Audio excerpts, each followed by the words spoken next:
بسم اللہ الرحمن الرحیم.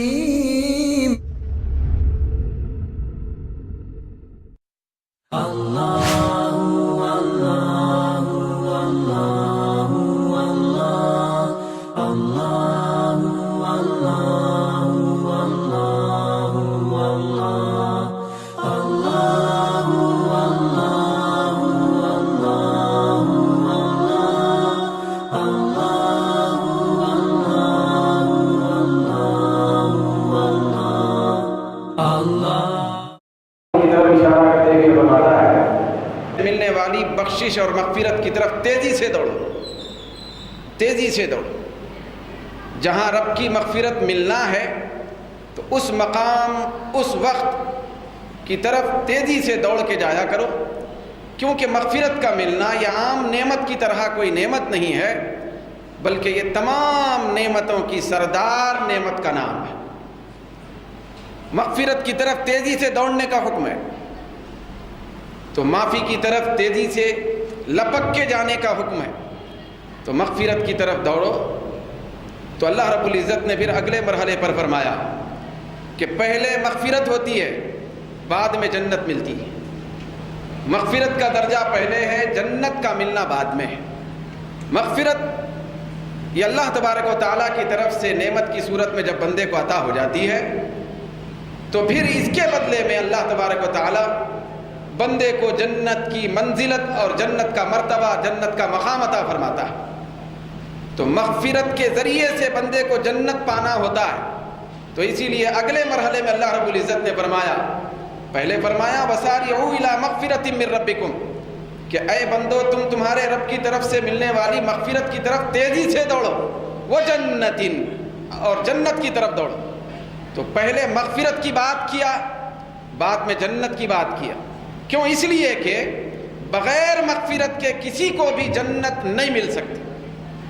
مغفرت بہت بڑی دولت، جنت کا ملنا، جنت کے درجے پانا، جنت میں داخل ہونا، جنت کی وہ پانا، جنت میں بندہ اپنی سکونت بنانا، یہ ساری چیزوں کا دار و مدار مغفرت پر ہے، بخشش پر ہے، معافی پر ہے. کہ اللہ تعالیٰ پہلے مرحلے میں اگر کسی کو مغفرت نہیں دیا تو کبھی بھی اس کو ہرگز جنت نہیں مل سکتی. بلکہ جتنی نعمتیں اللہ تبارک و تعالیٰ کی ہیں، آخرت کی ہر نعمت، آخرت کا ہر کمال، آخرت کی ہر خصوصیت، آخرت کا ہر امتیاز بندے کو اس وقت حاصل ہوتا ہے جب کہ بندے کو مغفرت مل جائے. تو مغفرت بہت بڑی دولت کا نام ہے. بخشش ایک بہت بڑے ناقابل تصور انعام کا نام ہے. تو اس مغفرت اور بخشش کو پانے کے لیے پروردگار عالم نے بہت سارے اوقات، بہت سارے مقامات بنائے.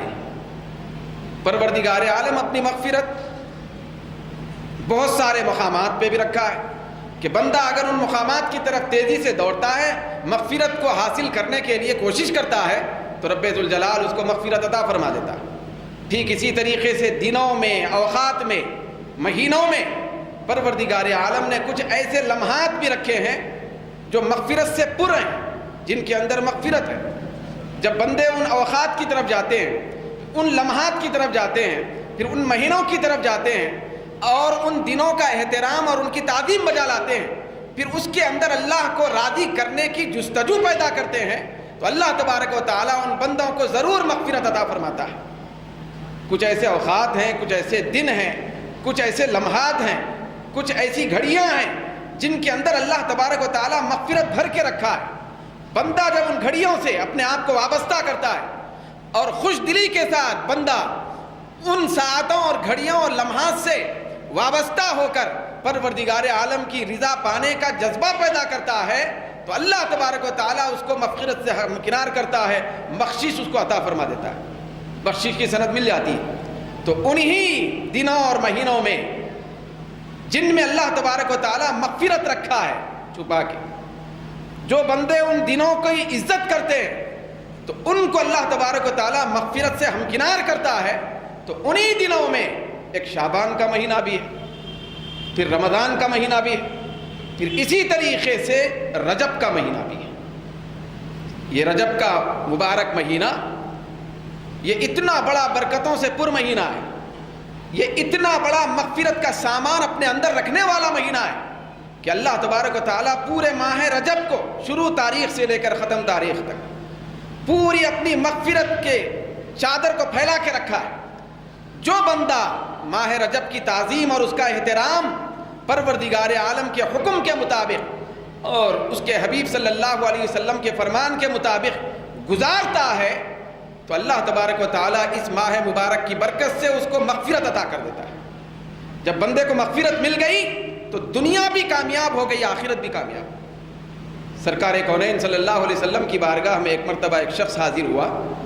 یہ ابن ماجہ شریف کی حدیث ہے، یہ سیاہ ستہ میں بڑی معتبر کتاب۔ آقائے دو جہاں صلی اللہ علیہ وسلم کی بارگاہ میں ایک شخص حاضر ہو کر عرض کرنے لگا، یا رسول اللہ، کون سی دعا بہتر ہے؟ میں کون سی دعا کروں؟ وہ کون سی دعا ہوتی ہے جو افضل ہوتی ہے، بہتر ہوتی ہے، بہت زیادہ اچھی ہوتی ہے؟ جیسے کہ ہمارا جو طریقہ کار ہے، ہم جب دعا کرتے ہیں تو ہمارے ترجیح دنیا کے اعتبار سے ہوتی ہے دعا میں، کہ ہمارا کاروبار ترقی کرے، بھئی ہماری جو زندگی کے یہاں کے دن ہے یہ خوشگوار بن جائے، ہمارے کاروبار اور تجارت میں ترقی ہو جائے، ہم کو دنیا میں کامیابی عطا ہو جائے، یہ ہماری ترجیحات ہوتے ہیں۔ لیکن اللہ کے رسول صلی اللہ علیہ وسلم نے جو فرمایا، یہ میں اس لیے عرض کر رہا ہوں حدیث، تاکہ ہمارے ذہن میں یہ بات بیٹھ جائے کہ ساری دنیا کے اندر پروردگار عالم کی، دنیا آخرت سب جگہ جتنی نعمتیں اللہ تعالیٰ کی ہیں، ایک سے ایک بڑی نعمت، لیکن ساری نعمتوں میں بندہ مومن کے لیے اگر کوئی بڑی نعمت ہے تو وہ مغفرت، ساری نعمتوں میں۔ اب آپ اندازہ لگائیں آخرت میں کتنی بڑی بڑی نعمتیں، دنیا میں اللہ کی کتنی بڑی بڑی نعمتیں، وقت نہیں ہے اس کی تفصیل بیان کرنے کے لیے، لیکن یہ بات ہمارے ذہن میں بٹھانا ہے کہ اللہ کی ساری نعمتوں میں سب سے بڑی نعمت مومن کے لیے اس کی طرف سے دی جانے والی معافی، بخشش اور مغفرت۔ چنانچہ وہ شخص حضور کی بارگاہ میں عرض کرتا ہے کہ یا رسول اللہ، میں کون سی دعا کروں، کون سی دعا بہتر ہے؟ سرکار دو عالم صلی اللہ علیہ وسلم نے فرمایا کہ تو سل ربک العفو والعافیہ، تو اپنے رب سے معافی اور بخشش کا سوال کر، مغفرت مانگ، اللہ رب العزت کی بارگاہ میں بیٹھ کر ہاتھ اٹھا کر اس سے مغفرت کی بھیک مانگنا، یہ سب سے بڑی نعمت، سب سے بڑی نعمت۔ تو اللہ کے حبیب نے فرمایا تو اللہ سے مغفرت مانگ۔ تو وہ شخص دوسرے دن آیا، اب یہ ابن ماجہ کی حدیث میں آتا ہے، پھر دوسرے دن بھی حاضر ہو کر عرض کرنے لگا، یا رسول اللہ، ای الدعاء افضل، کون سی دعا بہتر ہے؟ دوسرے دن بھی وہی سوال ہے۔ تو آقائے دو جہاں نے فرمایا کہ سل ربک العفو والعافیہ، دوسرے دن بھی سرکار نے وہی جواب دیا کہ تو اپنے رب سے معافی مانگ، معافی کا مل جانا یہ سب سے بڑی نعمت ہے، سب سے بڑی نعمت ہے۔ انا للہ و انا الیہ راجعون۔ تو معافی یہ اللہ رب العزت کی طرف سے دی جانے والی سب سے بڑی نعمت اور اس کے انعام کا نام۔ تیسرے دن وہ شخص حاضر ہوا، حاضر ہو کے عرض کرنے لگا، یا رسول اللہ، ای الدعاء افضل، کون سی دعا بہتر ہے؟ تو تیسرے دن بھی حضور نے فرمایا سل ربک العفو والعافیہ، تو اپنے رب سے مغفرت طلب کر، معافی طلب کر، عافیت طلب کر، عافیت مل جائے، مغفرت مل جائے تو سب سے بڑا انعام مل گیا۔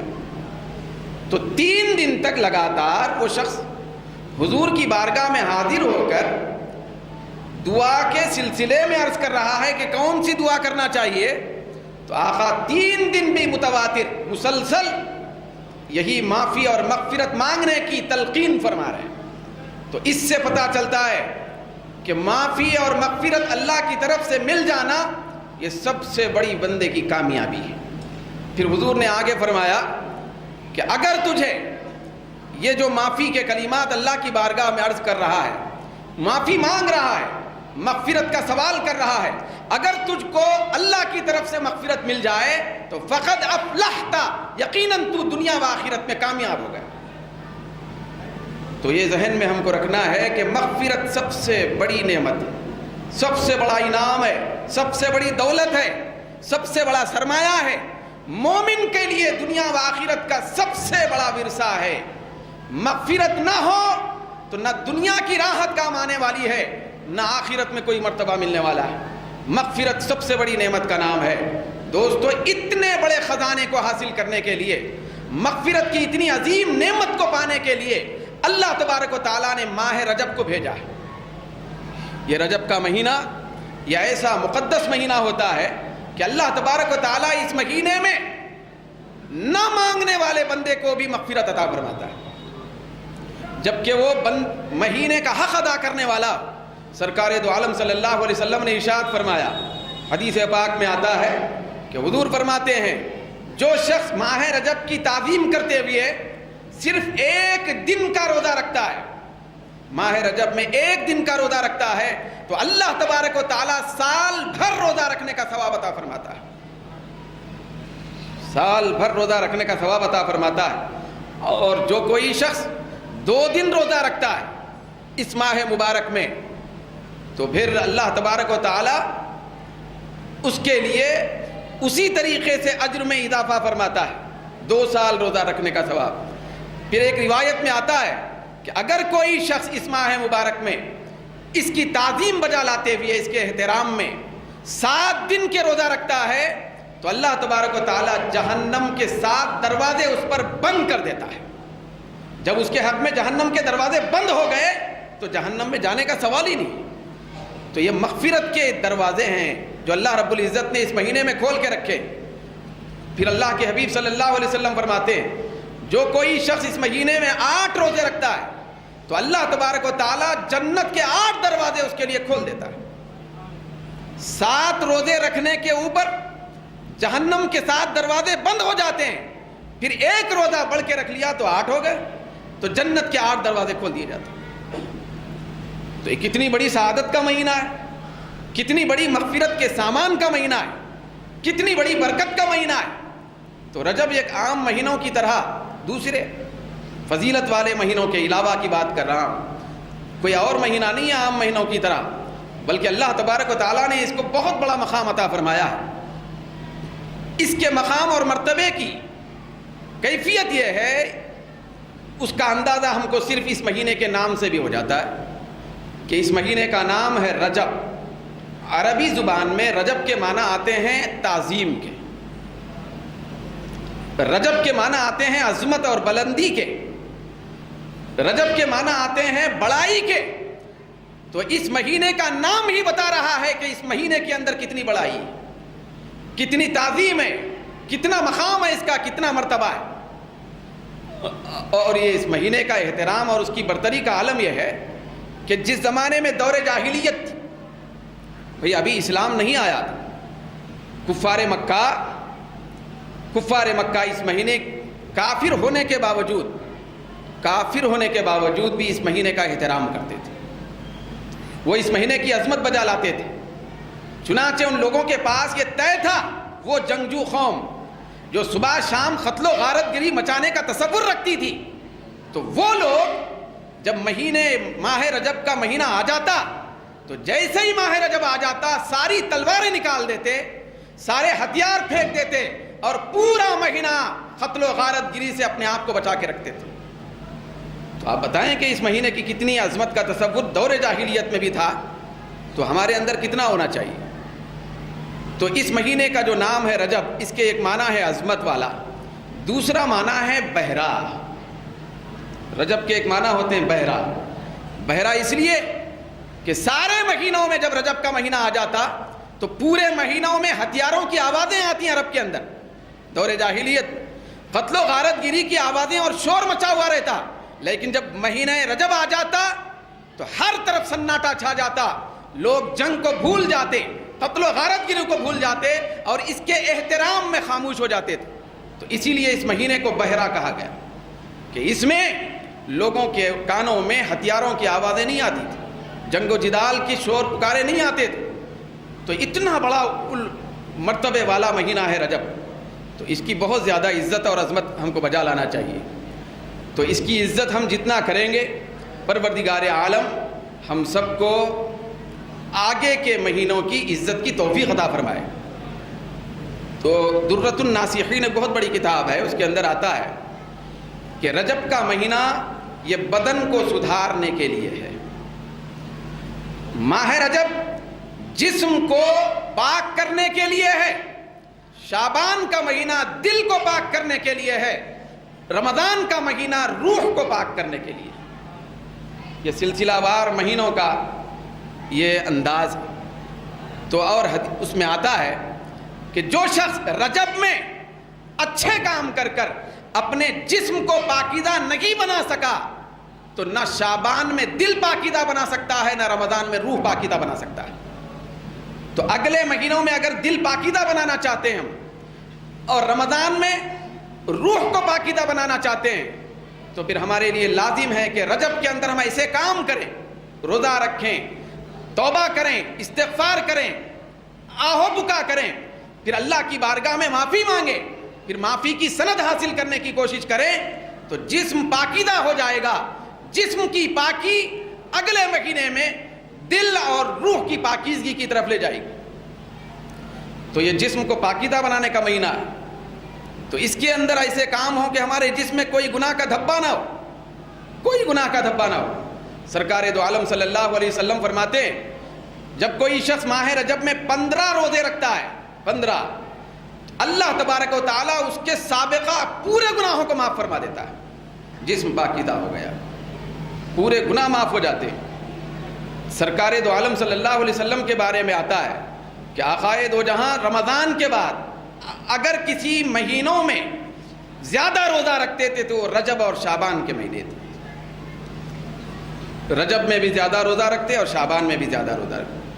تو اس کی فضیلتیں بہت ہیں۔ حضرت سیدنا ثوبان رضی اللہ تعالیٰ عنہ فرماتے ہیں کہ ایک مرتبہ ہم سب آقا کے ساتھ ایک مقام پہ تشریف لے جا رہے تھے۔ حضرت ثوبان سے روایت، صحابی رسول، حضور کے ساتھ ہم جا رہے تھے تو راستے میں ایک قبرستان دکھائی دیا۔ قبرستان جب دکھائی دیا تو آقا نے فرمایا کہ روک لو یہاں اپنے آپ کو۔ سب رک گئے، قبرستان کے پاس کھڑے ہوئے سرکار، پھر زار و خطار رونے لگے۔ وہاں قبور ہیں تو حضور رونے لگے۔ جب رونے لگے پھر اس کے بعد سرکار دو عالم نے دعا فرمائی ان اہل قبور کی بخشش کے لیے۔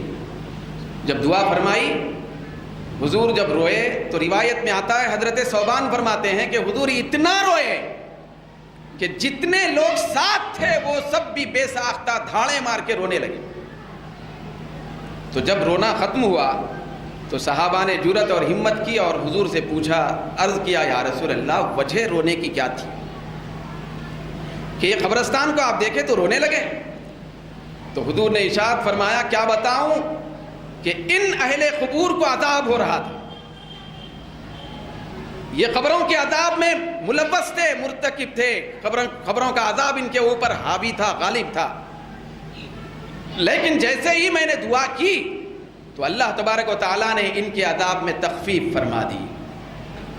پھر پلٹتے ہوئے سرکار نے فرمایا صحابہ سے، اپنے غلاموں سے، کاش یہ اہل قبور رجب کے مہینے میں ایک بھی روزہ رکھتے یا ایک دن بھی قیام کرتے رات میں تو ان کو کبھی بھی قبر کا عذاب نہ ہوتا، کیونکہ یہ رجب کے مہینے میں ایک بھی روزہ نہیں رکھے، پھر رجب کے مہینے میں ایک دن بھی رات میں اللہ کی بارگاہ میں کھڑے ہو کر قیام نہیں کیا تو قبروں کے عذاب میں ملوث ہو گئے۔ صحابہ نے عرض کیا، یا رسول اللہ رجب میں ایک دن روزہ رکھنے یا ایک دن قیام کرنے سے قبروں کا عذاب ٹل جاتا ہے؟ تو حضور نے فرمایا، ہاں، پروردگار عالم نے رجب کو وہ عظمت بخشی ہے کہ جو اس مہینے میں ایک روزہ رکھتا ہے اللہ تعالیٰ اس کو قبر کے عذاب سے بچا لیتا ہے۔ پھر ایک روایت میں یہاں تک آیا کہ جو بندے اس ماہ رجب کا احترام کرتے ہوئے روزے میں رہتے ہیں، پھر اللہ سے معافی مانگنے میں رہتے ہیں، پھر قیام میں رہتے ہیں، پھر عبادت میں رہتے ہیں، پھر اس کا احترام کرتے ہیں، تو جب یہ قبر میں پہنچے گا بندہ، قبر میں پہنچنے کے بعد جب فرشتے دستور کے مطابق اس بندے سے میت سے پوچھنے کے لیے آئیں گے، سوال کرنے کے لیے آئیں گے، تو اللہ تبارک و تعالی خود بنفس نفیس رجب کا احترام کرنے والے اس میت کے کان میں کہے گا کہ اے بندے، یہ میرے فرشتے یہ سوال کر رہے ہیں، تو جواب یہ دے۔ پروردگار عالم خود جواب کی تلقین فرمائے گا۔ تو آپ اندازہ لگائیں کہ کتنا بڑا مہینہ ہے یہ، کتنے شرف کا مہینہ ہے رجب، کتنی عظمت والا مہینہ ہے رجب، کتنی برکتوں والا مہینہ ہے رجب۔ لیکن آج ہم غفلت میں کہ ایسے کئی دن اور راتیں آ جاتی ہیں، آتی ہیں اور جاتی ہیں، لیکن ہمارے اندر وہ تڑپ پیدا نہیں ہوتی کہ اللہ کی بارگاہ سے ہم کو مغفرت کی سند مل جائے، مغفرت کی سند مل جائے۔ پہلے کے لوگ تھے، ان کو ایسے دن بھی یاد ہوتے اور ایسی راتیں بھی یاد ہوتی، پھر عملی طور پر ان دنوں اور راتوں میں ان کا حق ادا کرتے ہوئے زندگی گزارتے تھے۔ ہمارا تو عالم یہ ہے کہ کئی راتیں ایسی بخشش کی آ جاتی ہیں، پھر آ کے گزر بھی جاتی ہیں، ہم کو رات کا پتہ ہی نہیں ہوتا، ہمارے لیے وہ دن کا پتہ ہی نہیں ہمارے اندر۔ تو ہم اس دن کو اچھا کر کے گزار کے سند حاصل کریں مغفرت کی، یہ تو دور کی بات ہے، یہ تو دور کی بات ہے۔ صاحب درۃ الناصحین فرماتے ہیں کہ بیت المقدس میں ایک عورت تھی، وہ عورت جب ماہ رجب آ جاتا، کیونکہ حدیث شریف میں رجب کو اللہ کا مہینہ قرار دیا گیا۔ کس کا مہینہ؟ بھئی رجب کو اللہ کا مہینہ قرار دیا گیا کہ رجب شہر اللہ، ماہ رجب اللہ کا مہینہ ہے۔ شعبان کے سلسلے میں حضور فرماتے ہیں وہ شعبان شہری، شعبان میرا مہینہ ہے، وہ رمضان شہر امتی، اور رمضان میری امت کا مہینہ ہے۔ تو یہ ماہ رجب یہ اللہ کا مہینہ ہے۔ تو اس ناطے سے، کیونکہ اللہ کا مہینہ ہے، بھئی ویسے تو پورے مہینے دن اللہ کے ہی ہیں، لیکن اللہ تبارک و تعالیٰ کسی مہینے کو، دن کو، رات کو فضیلت دینے کے لیے اپنی طرف منسوب کر کے فرماتا ہے کہ میرا ہے۔ تو وہ عورت، وہ خاتون بیت المقدس میں بیٹھتی تھی۔ جیسے ہی رجب کا مہینہ شروع ہو جاتا تو شروع تاریخ سے لے کر ختم مہینے تک اس کا معمول یہ تھا کہ روزانہ 12 مرتبہ قل هو اللہ احد کا سورہ پڑھ کے دعا کرتی تھی، سورہ اخلاص، جس کے اندر اللہ کی وحدانیت کا ذکر ہے، اللہ کی توحید کا ذکر ہے، پھر اللہ کی بے نیازی کا ذکر ہے، کیونکہ مہینہ بھی اللہ کا ہے۔ تو سورہ اخلاص قل هو اللہ احد کا سورہ پڑھتی 12 مرتبہ، پھر وہ دعا کرتی تھی، پھر احترام کرتی تھی۔ یہ معمول تھا اس کی پوری زندگی کا، وہ خاتون۔ تو اب روایت میں آتا ہے کہ جب اس کے انتقال کے دن قریب آئے تو اپنے بیٹے کو بلائی اور کہنے لگی کہ بیٹا میری ایک وصیت ہے، وصیت یہ ہے کہ جب میرا انتقال ہو جائے، اور دوسری بات بھی ہے روایت میں کہ جب مہینہ رجب کا شروع ہو جاتا تو بہت زیادہ معیاری کپڑے نہیں پہنتی تھی وہ خاتون، ہلکے پھلکے کپڑے پہنتی، پھر عاجزانہ فقیرانہ انداز میں اللہ کی بارگاہ میں بیٹھ کر سورہ اخلاص کو 12 مرتبہ پڑھتی تھی ختم مہینے تک۔ تو جب اس کے انتقال کا وقت آیا تو وہ اتفاق سے رجب کا ہی مہینہ تھا، تو اسی عالم میں وہ بیٹھی ہوئی ہے، فقیرانہ لباس ہے، اللہ کی بارگاہ میں ہے۔ تو اس کی ایک عادت تھی، تو فقیرانہ لباس میں جب بیٹھی تھی پرانے پھٹے کپڑوں میں، تو بیٹے کو وصیت کرتی ہے کہ میرے انتقال کے بعد ایک وصیت پہ عمل کرنا۔ وصیت یہ ہے کہ جب میرا انتقال ہو جائے تو مجھے انہی برسوں میں بیٹھ کر ماہ رجب میں جو میں عبادت کرتی ہوں تو انہی کپڑوں میں مجھے دفن کر دے۔ تو بیٹا ذرا اعلیٰ سوچ کا ہو گیا انتقال کے بعد، وہ کہنے لگا کہ میری والدہ ہیں، قیمتی کفن لاؤں گا۔ بھاری کفن لایا، پھر اس میں اس کو دفن کر کے کفن دے کے دفن کر دیا۔ جب دفن کر دیا، صاحب درۃ الناصحین فرماتے ہیں کہ خواب میں ماں کا دیدار ہوا۔ وہ اللہ کی نیک پاکیزہ خاتون تھی، تو دیدار جب ہوا بیٹے کو تو بیٹے سے ناراضگی کا اظہار کر رہی تھی۔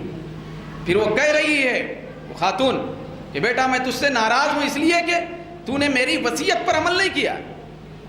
میں نے کہا تھا کہ مجھے انہی کپڑوں میں دفن کر دیا جائے جن کپڑوں میں ماہ رجب گزارتی ہوں، مجھے وہ کپڑے بڑے عزیز تھے، تو نے وصیت پر عمل نہیں کیا، اعلیٰ بھاری کفن تو نے لایا اور مجھے پہنا کے دفن کیا ہے۔ تو اتنا کہنا تھا، خواب سے بیدار ہوگا بیٹا، چوکنا ہو گیا اور روتے ہوئے ماں کی قبر کی طرف پہنچا۔ جب ماں کی قبر پہ پہنچا، بے ساختہ اسی کیفیت میں آ گیا تھا کہ ناقابل بیان تھا۔ قبر پہ گیا تو قبر کھودا تاکہ میں ان کپڑوں کو دوبارہ پہناؤں جو میری ماں کی خواہش۔ وہ اپنے آپ سے باہر ہو چکا تھا۔ جب قبر کھودا تو کیا دیکھتا ہے کہ وہ خاتون، وہ ماں قبر میں ہے ہی نہیں، اس کا ابھی چند دن پہلے انتقال ہوا، قبر میں لاش ہی نہیں ہے۔ تو جب قبر میں لاش نہیں ہے، پریشان ہو کر قبر کے بازو روتے ہوئے، دھاڑے مار کے روتے ہوئے بیٹھنے لگا کہ یہ کیا معاملہ ہے۔ تو آواز آئی کہ اللہ رب العزت کی طرف سے منادی اعلان کرتا ہے کہ اے میرے بندے، اپنی ماں کے لیے رونے والے بیٹے، یاد رکھنا، جو شخص، جو آدمی، جو بندہ میرے رجب کے مہینے کا احترام کرتا ہے، ہم اس کو قبر میں تنہا نہیں چھوڑتے بلکہ اپنے پاس بلا کے رکھتے، ہم اس کو اپنے پاس بلا لیتے۔ تو چنانچہ یہ سبب تھا کہ قبر میں لاش نہیں تھی۔ پروردگار عالم رجب کا احترام کرنے والوں کو اپنی قربت میں رکھتا ہے، یہ اپنی بارگاہ میں بلاتا ہے۔ تو یہ وہ مبارک مہینہ ہے جس سے ہم غفلت کا شکار ہیں، جس کے سلسلے میں ہم غفلت برتتے۔ تو اس مہینے کو ہمیں چاہیے کہ قیمتی سمجھتے ہوئے، بہت زیادہ احترام کرتے ہوئے، زیادہ سے زیادہ نیکیوں میں، اچھائی میں، خیر کے کاموں میں گزارنے کی کوشش کریں۔